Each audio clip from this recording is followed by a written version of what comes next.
સુકમા જિલ્લામાં સુરક્ષા દળોએ નક્સલીઓ વિરુદ્ધ એક મહત્વપૂર્ણ અભિયાન હાથ ધર્યું છે, જેમાં 16 નક્સલીઓનો ખાત્મો કરવામાં આવ્યો।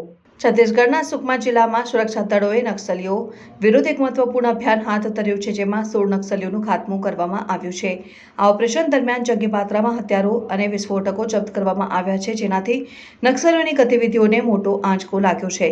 અભિયાન દરમિયાન 2 જવાનોને સામાન્ય ઈજા પહોંચી છે, પરંતુ તેમની સ્થિતિ સ્થિર છે અને તેઓ ઝડપથી સ્વસ્થ થઈ રહ્યા છે। વિસ્તારમાં માઓવાદીઓની હાજરી વિશે ઇન્ટેલિજન્સ દ્વારા મળેલી માહિતીને આધારે શુક્રવારે રાત્રે આ ઓપરેશન શરૂ કરવામાં આવ્યું હતું, જે સફળતાપૂર્વક પૂર્ણ થયું। છત્તીસગઢમાં નક્સલીઓ વિરુદ્ધ આ પ્રકારની કાર્યવાહી અગાઉ પણ થઈ છે। જાન્યુઆરી 2025માં સુકમા બીજાપુર બોર્ડર પર થયેલા એક એન્કાઉન્ટરમાં 12 નક્સલીઓ ઠાર કરાયા છે, જે પોલીસ માટે મોટી સફળતા ગણાઈ હતી।